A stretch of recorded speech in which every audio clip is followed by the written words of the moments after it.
নিজের ব্যাগ গুছিয়ে নিয়ে বিধ্বস্ত এক নগরীর রাস্তা ধরে হেঁটে যাচ্ছে এই শিশুটি। অল্প সময় পর একটি তাঁবুতে পৌঁছায় সে, যেখানে একজন শিক্ষিকা একদল বাচ্চাকে পড়াচ্ছেন। জীর্ণ তাঁবু, নেই শিক্ষাদানের পর্যাপ্ত সহায়ক সরঞ্জাম, এমনকি নেই বসার জন্য টেবিল চেয়ারও। মেঝেতে বসে কোলের ওপর খাতা রেখে লিখে চলেছে শিক্ষার্থীরা। শত বাধার মধ্যেও চলছে পাঠদান কার্যক্রম। ছবির এই দৃশ্যটি যুদ্ধবিধ্বস্ত গাজার খান ইউনিসের আল মাওয়াসি অঞ্চলের।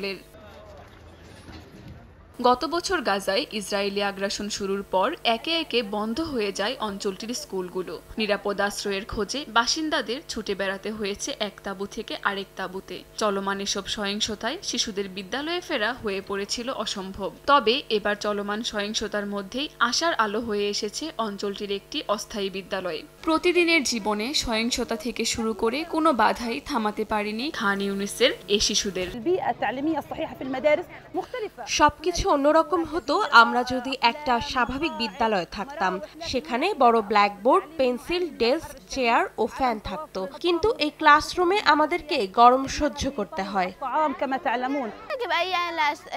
বিশ্বের বেশিরভাগ ছাত্রছাত্রী নিরাপদে বিদ্যালয়ে যেতে পারে, কিন্তু আমরা বোমাবর্ষণের মধ্যেও কেবলমাত্র এই তাঁবুর বিদ্যালয়ে আসতে পারি। তবু আমরা এই বিদ্যালয়ে আসবো আমাদের পড়াশোনা চলমান রাখার আশায়।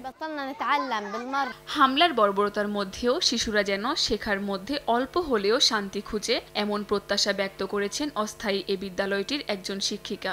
একদিন গাজার শিশুরা হামলার ভয় ছাড়াই বিদ্যালয়ে যেতে পারবে ও জীবনের ছোট ছোট আনন্দ উপভোগ করতে পারবে, এমন প্রত্যাশার কথাও জানান তিনি।